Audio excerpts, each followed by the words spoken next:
하면 어떤 생각이 납니까? 여러분, 교회에 관해서 어떠한 또한 추억을 가지고 있습니까? 그 제자학교를 하다 보니까 어떤 성도님께서 자기가 자랐던 시골 마을에는 교회가 없어서 옆에 마을까지 심리를 교회 갔던 이야기를 하시더라고요. 교회 하면 생각나는 것이 어린 시절 걸었던 그 길, 그 교회가 아직도 가슴 속에 남아있는 것 같습니다. 전 어릴 때 이제 사택에서 자랐기 때문에 교회 하면 교회가 집이기도 했고 또 교회가 놀이터기도 했고 성전이기도 했고 그랬던 교회를 사실은 떠올리게 됩니다. 그래서 교회는 사실은 저 같은 사람들은 어린 시절에 절대적인 부분을 차지하고 있는 것이 교회입니다. 아마 오늘 이 교회에 참석하시고 예배에 오시는 분들은 저마다 이런저런 교회에 대한 기억과 추억을 가지고 있을 것입니다. 교회, 사랑의 대상이기도 하고 어떨 때는 교회 때문에 힘들기도 하고 우리는 교회에 관련되어서 복잡한 마음들을 가지고 있는 것 같습니다. 자, 그렇다고 한다면 교회란 무엇일까요? 이 교회라고 하는 말은 원어에서는 에클레시아라고 합니다. 에클레시아, 많이 들어보셨을 겁니다. 이 에클레시아라고 하는 말은 부르다라고 하는 동사에서 파생된 명사입니다. 부르심을 받은 사람들의 모임이 바로 교회입니다. 부르심을 받은 사람들의 모임. 교회는 그래서 교회당, 건물이 아니라 사람들입니다. 교회는 사람들이고 특별히 예수님께서 부른 사람들이 교회가 되는 것입니다. 예수님께서는 물고기 잡는 베드로와 안드레와 야고보와 요한을 부르셨습니다. 예수님께서는 세관에서 세금을 걷고 있던 마태를 부르셨습니다. 예수를 잡으러 가는 바울이라고, 그전에는 사울이었던 한 젊은이가 다메섹을 지나갈 때에 그의 이름을 사울아 사울아 부르셨습니다. 교회는 예수님의 부름으로 시작되고 부르심에 응답하는 사람들이 모여서 교회를 만들어 가는 것입니다. 예수님께서는 그렇다고 한다면 왜 어떠한 사람들을 특별히 부르실까요? 여러분, 부를 때에는 다 이유와 목적이 있습니다.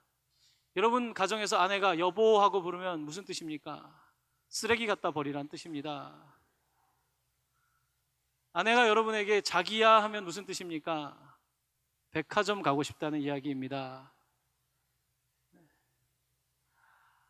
아빠가 아들에게 아들 하고 부르면 공부하러 들어가라는 이야기고요. 딸이 엄마에게 엄마 하고 부르면 용돈 달라는 이야기입니다.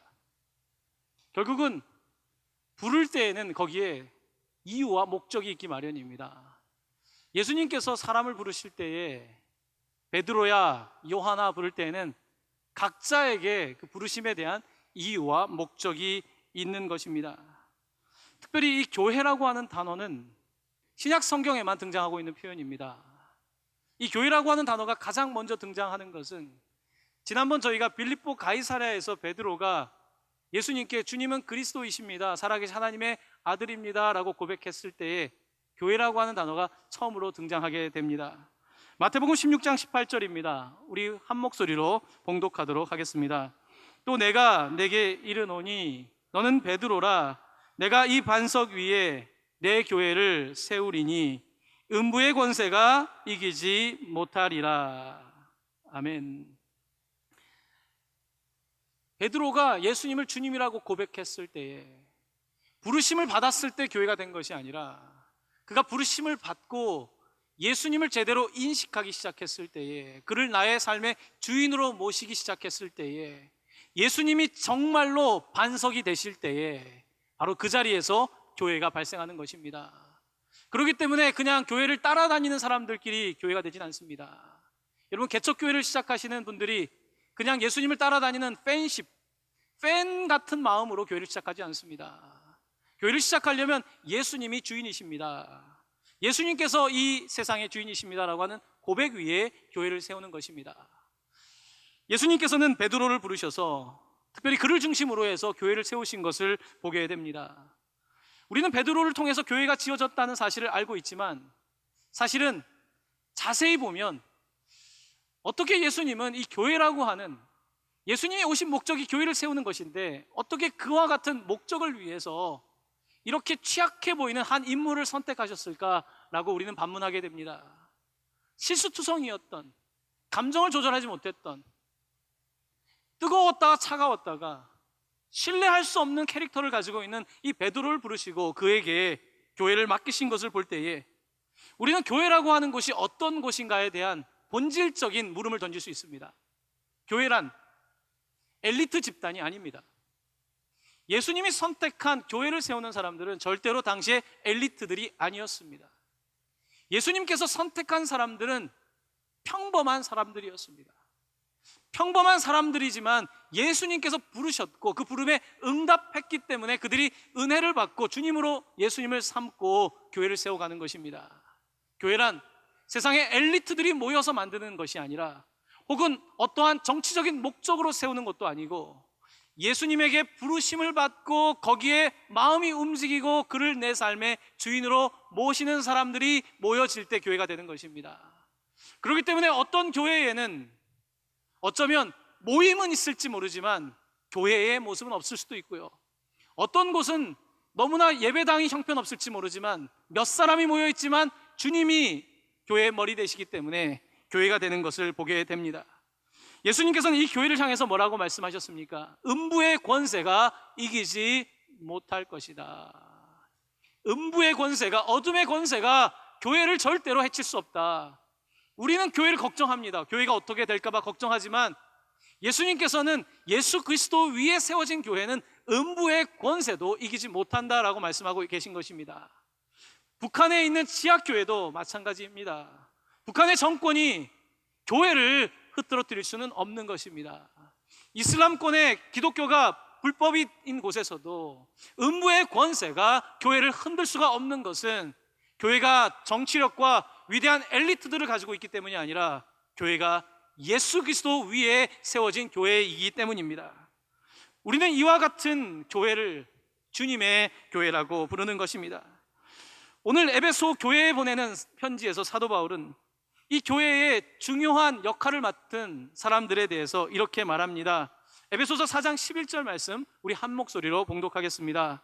그가 어떤 사람은 사도로, 어떤 사람은 선지자로, 어떤 사람은 복음 전하는 자로, 어떤 사람은 목사와 교사로 삼으셨으니. 에베소 교회에 편지하면서 특별히 이 5사람의 부류는 말씀과 관계된 사람들인 것을 보게 됩니다. 선지자, 사도, 복음 전하는 사람, 목사, 교사. 교회를 세워나가는 데 있어서 가장 중심은 말씀이라는 것입니다. 말씀을 맡은 자들이 중요한 것입니다. 말씀을 맡은 목회자가 중요하고 장로님이 중요하고 교사가 중요하고 다 중요하지만 말씀이라고 하는 기초 위에 교회를 세워야 된다는 것을 말씀하고 있는 것입니다. 물론 모든 사람들이 말씀의 은사를 받은 것은 아닙니다. 이 편지 말고 로마의 교회에 보내는 편지 가운데에서는 말씀을 맡은 자들 외에도 이와 같은 부류를 말합니다. 섬기는 자, 위로하는 자, 구제하는 자, 긍휼을 베푸는 자. 이렇게 다양한 사람들에 모여서 교회를 만들게 됩니다. 사도 바울은 디모데에게 보내는 편지에서는 교회 안에 있는 사람들을 그릇에 비유하기도 합니다. 금그릇도 있고 은그릇도 있고 질그릇도 있고 각자의 모양이 다른데 그릇에 그 만든 원재료도 다르지만 결국은 우리가 모두 다양한 그릇으로 모여서 하나님에게 쓰임을 받는다라고 하는 교회의 모습을 표현하고 있습니다. 결국 교회는 부르심을 받은 사람들이, 우리가 부르심을 받고 이 자리에 있습니다. 이 주일 좋은 이 시간 여기에 앉아 있는 것은 그저 앉아 있는 것이 아니라 주님께서 날 부르셨기에 앉아 있는 것이고, 부르실 때에는 하나님께서 나에게 어떠한 목적과 이유를 주시기 때문에 또한 그 일을 감당할 수 있는 은사를 주시는 것이고, 그 가운데 우리가 함께 하나가 될 때에 이제 움직이는 교회, 유기적인 교회가 된다는 말씀입니다. 특별히 오늘 말씀을 읽으면서 특별히 말씀을 맡은 자의 역할이 중요하다고 말씀을 드렸습니다.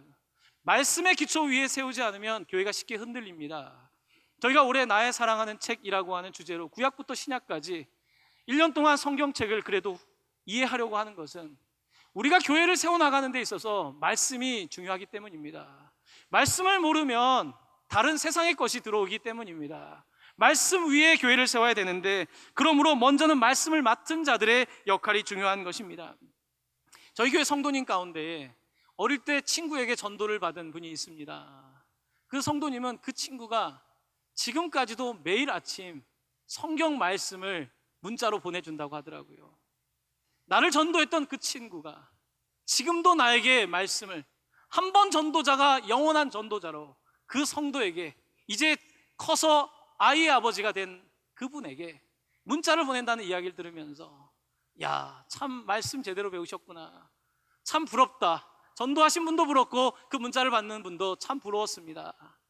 오늘 말씀은 말씀을 맡은 자들이 이제 성도들을 잘 양육해야 된다. 먼저 믿은 사람들이, 교회 먼저 있었던 분들이 나중에 믿는 사람들을 위하여 모범이 되고 말씀 위에 서야 됨을 강조하고 있는 것입니다. 특별히 에베소서 4장 12절은 이 말씀을 맡은 사람들을 통해서 든든히 세워지는 교회에 대해서 이렇게 묘사하고 있습니다. 우리 한 목소리로 봉독하겠습니다. 이는 성도를 온전하게 하여 봉사의 일을 하게 하며 그리스도의 몸을 세우려 하심이라. 성도를 온전하게 하여 봉사의 일을 하게 한다는 것입니다. 교회의 목적은 많은 사람들이 왔다가 예배드리고 가는 것이 아니라 교회의 목적은 봉사하는 것입니다. 봉사한다면 이왕이면 세상 속에서 봉사하는 것, 선교적인 봉사를 하는 것이 교회가 부르심을 받은 목적이라는 것입니다. 교회는 성장해야 합니다. 믿음의 교회는 양적으로 성장하게 되어 있습니다. 하지만 양적인 성장과 함께 더욱더 본질적인 성장이 있습니다. 그것은 바로 사람의 성장입니다. 왜냐하면 교회가 건물이 아니라 사람이기 때문에 건물의 성장도 필요한 것이지만 본질적인 성장은 사람의 성장입니다. 여러분이 교회입니까? 라고 물을 때에 제가 여러분에게 던지고 싶은 질문은, 여러분 지금 성장하고 있습니까? 우리는 이 질문 앞에 서야 되는 것입니다. 우리는 교회가 성장한다고 하면서 교회가 건물이 높아지는 것이 우리 교회가 성장하고 있다고 생각하는데, 예수님께서 관심 있었던 것은 너가 성장하고 있느냐, 너가 신앙적으로 성장하고 있고 예수님과의 관계가 깊어지고 있는가, 이 부분을 질문하고 있는 것입니다. 그러면서 계속해서 4장 13절은 이와 같은 그리스도인의 성장함에 대해서 이렇게 묘사합니다. 또한 한 목소리로 봉독하겠습니다. 우리가 다 하나님의 아들을 믿는 것과 아는 일에 하나가 되어 온전한 사람을 이루어 그리스도의 장성한 분량이 충만한 데까지 이르리니. 성장하기 위해서는 우리가 하나님을 믿는 것과 아는 일에 하나가 되자는 겁니다. 우리가 다른 일에 하나가 되는 것이 아니라 교회의 본질적인 그리스도를 알고 믿는 것에 하나가 되면 온전한 사람이 된다. 온전한 사람이 되고 온전한 교회가 된다는 말씀입니다. 그렇습니다. 그런데 어떻게 하면 우리가 온전해질까요? 우리는 베드로에게서 희망을 찾을 수 있습니다. 베드로는 절대로 온전한 사람이 아니었습니다. 그를 믿고 교회를 짓는다, 그를 믿고 교회를 시작한다는 것은 상당히 어려운 일이었습니다. 하지만 하나님께서는 베드로를 부르시며 그에게 말씀으로 훈련을 하셨습니다. 3년 동안 훈련을 받은 베드로와 제자들, 그들이 결국은 교회를 세우는 근간을 이루게 됩니다. 예수님은 팬들을 따라서, 팬십을 따라서, 팬들의 마음을 따라서 따라다니는 분이 아니었습니다. 왜냐하면 나를 좋아하는 사람들은 언젠가는 떠나갈 것을, 팬들은 마음이 금방 식는 것을 알고 계셨기 때문입니다. 그래서 예수님께서는 자신의 3년이라고 하는 공생애 동안에 오직 제자 훈련, 오직 제자를 만드는 일에 전력을 기울이셨고, 그리고 그가 승천하신 이후에는 그 남은 사람들이 교회를 할 수 있도록 만드셨던 걸 보게 됩니다. 그는 수십만 명의 사람을 모으는 것보다 제대로 된 몇 사람, 소수의 사람들을 성장시키는 것이 더 중요하다고 믿었던 것입니다. 왜냐하면 교회는 건물이 아니라 사람이기 때문에 한 사람, 두 사람, 세 사람의 능력이 어떠한 능력보다 많다는 것을 알고 계셨기 때문입니다. 그렇습니다. 그래서 제자 훈련이 중요합니다. 근데 요즘은 이제 제자 훈련을 저희도 하고 있지만 제자 훈련이 상당히 학교를 흉내내고 있습니다. 학교를 흉내낸다는 것은 2학점, 3학점짜리 수업을 들으면 그 과목을 알 거라고 하는 착각에서 시작이 되는 것입니다. 여러분, 한 과목을 이수한다고 잘 알지 못합니다. 제가 대학원에서 목사가 되기 위해서 목회학 석사만도 90학점을 이수했습니다. 90학점을 이수하면 좋은 목사가 될 수 있을까요? 구약학, 신약학, 조직신학, 역사, 다 공부하면 좋은 목사가 될까요? 목사가 되는 것, 주님의 제자가 되는 것은 좋은 커리큘럼을 가리키는 학교에 있는 것도 중요하지만 내 인격적인 변화가 필요한 겁니다. 저는 미국에서 신학교를 다니면서 저한테 가장 영향을 주었던 것을 찾으라고 한다면 제가 병원에서 임상교육을 했던 것입니다. 아픈 성도들을 신방하면서 그때 얻었던 경험들, 이것이 목자의 마음이구나. 사람들이 죽을 때에, 어떤 아이가 죽어갈 때에 그 옆에 침대를 지킨다는 것이 이런 것이구나. 우리 주님도 그렇게 하셨겠구나. 그뿐만이 아니라 매주 학교에서 제가 1년 반 정도 훈련을 받았는데요, 매주 저 슈퍼바이저가 있으면 매주 한 페이지씩 저에 대해서 써서 1시간 동안 매주 이야기를 합니다. 참 좋은 교육이라고 생각을 합니다. 한 사람이 저를 책임을 지고 저라고 하는 사람과 매주 1시간씩, 저도 매주 나에 대한 이야기, 뭐 할 얘기가 그렇게 많다고, 그 과정을 통하여 내 인격의 변화가 생겨나는 것이며 목회자로서의 조금 더 준비가 되는 거죠. 그런 면에 있어서 우리 이 시대의 제자 훈련은 조금은 아쉽습니다. 왜냐하면 우리가 학교를 모방해서 과목을 가르치고 과목을 배우면 제자가 될 거라고 하는 잘못된 판단을 하고 있기 때문입니다. 사실 제자가 된다는 것은 그렇게 학교를 다닌다긴 의미보다는 내 삶 속에서 그 말씀을 가지고 씨름하고 배우고 가까운 멘토에게 찾아가서 묻고 그 가운데에 발전하는 것, 이것이 제자의 과정인 것을 보게 됩니다. 한국 교회는 믿는 사람들이라고 하는 사람들은 많지만 사실 제자가 작은 게 사실입니다. 오카는 목사님 같은 분들은 그래서 제자 훈련에 모든 것을 걸기도 했던 것을 보게 됩니다. 목숨 걸고 제자 훈련했다는 것은 어쩌면 교회의 본질에 관하여 그가 고민했다는 뜻일 것입니다. 제자도를 변화시키는 이라고 하는 Transforming Discipleship이라고 하는 책에서 옥던이라고 하는 목사는 이렇게 말을 합니다. 제자들이 점점 세상을 닮아간다. 오늘날의 제자도는 껍데기뿐이다. 예수님을 구주라고 말하는 사람은 많지만 그것이 무슨 의미인지 이해하는 사람은 별로 없다. 많은 그리스도인들이 젖먹이들이다. 안타까운 이야기를 하는 것입니다. 교회 안에 젖먹이가 너무 많다는 것입니다. 여러분, 가정에 두 쌍둥이, 세 쌍둥이 태어난 집들 어떻습니까? 젖먹이가 많으면 너무 힘들죠. 사는 게 힘들죠. 교회 안에 젖먹이가 너무 많으면 교회가 힘이 듭니다. 왜냐하면 계속해서 먹여야 되기 때문에 젖을 먹일 사람이 별로 없다 보니까 교회가 가지고 있는 문제점은 젖먹이가 많은데 비해서 젖을 먹일 사람들이 부족하다. 그러다 보니까 젖을 먹이는 사람들이 지치는 거예요. 마치 어머니들이 지치는 것처럼 목회자의 탈진 현상이 나타나고 교회 안에 헌신된 분들이 힘들어하는 그와 같은 증상이 나타나는 것입니다. 미국 교회와 한국 교회를 통틀어서 통계적으로 보면 교회에 헌신되어서 봉사의 직무까지 나아가는 사람들은 보통 20%입니다. 나머지 80%는 아직까지는 마음이 열려있지 않거나 아직까지는 내가 무슨 봉사야, 내가 무슨 은사가 있어 라고 생각하면서 그저 머물러 있는 것입니다. 그렇기 때문에 교회에 참석하지만 내가 교회가 되는, 예수님께서 원하셨던 그와 같은 방식으로는 성장하지 못하는 것을 보게 됩니다. 사랑하는 성도 여러분, 배우지 않으면 발전이 없지요. 왜 우리가 교육합니까? 어떤 교육을 받느냐가 그 사람을 결정하는 것 아니겠습니까? 예수님은 최고의 교육을 제자들에게 주셨습니다. 여러분들도 배우셔야 합니다. 예수님을 사랑한다면 더 배우셔야 합니다. 도대체 그가 무슨 말씀을 하는지, 왜 이런 비유를 말씀하셨는지, 성경은 왜 우리에게 이렇게 주어져 있으며 왜 이렇게 많은 사람들이 예수라고 하는 인물 때문에 자신의 인생을 거는가? 여기에 대하여 내가 묻고 내가 답하고 내가 듣지 않으면 성장할 수가 없다는 말씀입니다. 그렇습니다. 오늘 말씀은 철저하게 성장에 관한 말씀을 하고 있습니다. 하지만 이것은 흔히 말하는 교회 성장학에서 말하는 성장이라기보다는 인격적인 성장, 교인이 하나 되는 놀라운 온전한 교회의 성장을 말하고 있습니다. 그렇습니다.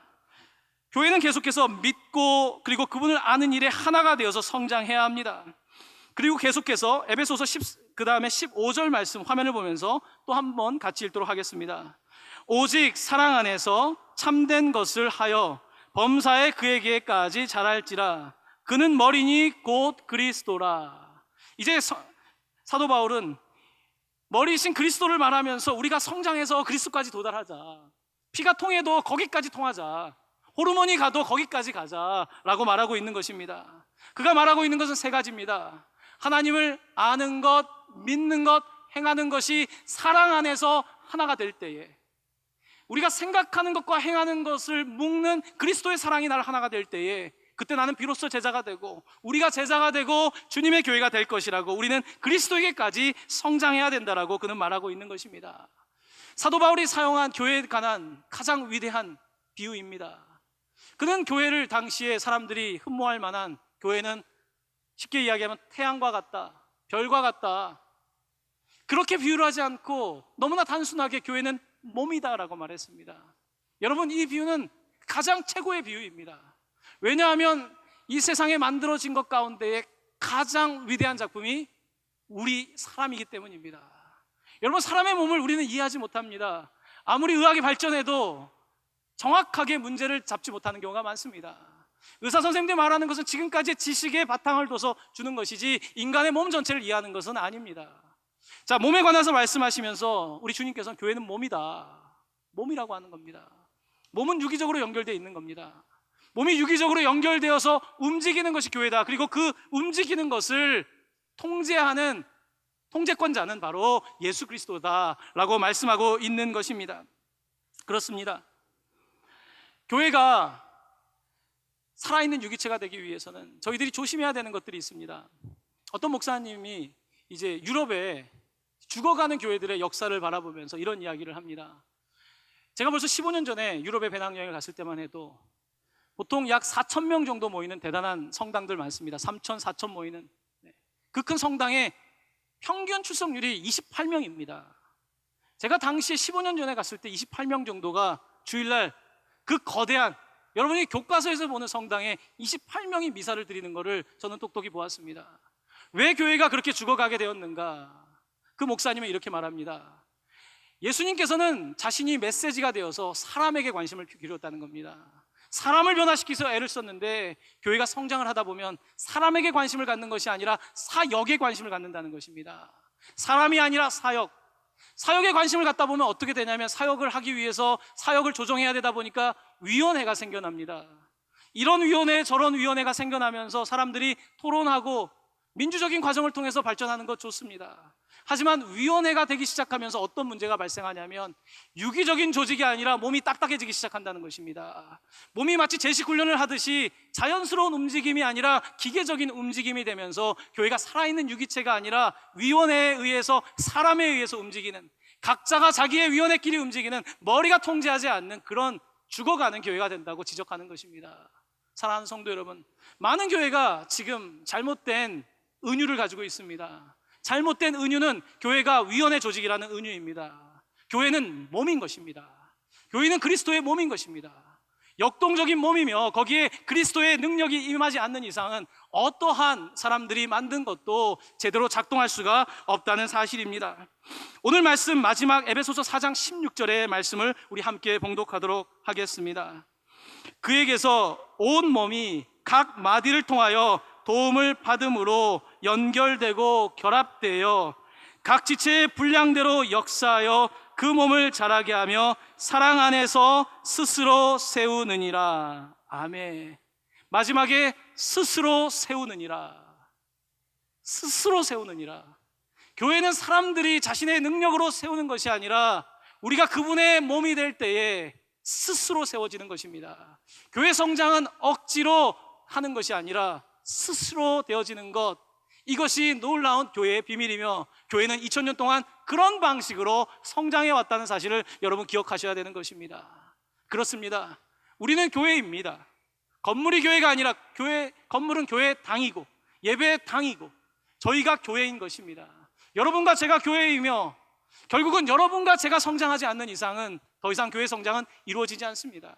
교회 성장은 목사의 성장에 달려 있습니다. 교회 성장은 장로님들의 성장에 달려 있습니다. 교회 성장은 권사님, 안수집사님들의 성장에 달려 있습니다. 성장하지 않을 때 우리는 교회에 관해서 이제 위원회에서 논란을 벌일 것입니다. 교회가 왜 이런가? 이런 논쟁을 하지만 본질적인 물음 앞에서 내 성장이 멈춰 있다면 우리는 다시 한번 나의 모습에 대하여 본질적인 질문을 던져야 하는 것입니다. 교회는 종교단체가 아닙니다. 사람들은 교회를 종교단체로 분류합니다. 그것은 분류하기 좋은 방식이지만 교회는 종교단체가 아닙니다. 교회는 기관이 아닙니다. 교회는 하나님의 움직이는 몸인 것입니다. 이것이 교회의 비밀입니다. 오늘 이제 성찬을 하게 됩니다. 성찬은 무엇을 말합니까? 몸을 말합니다.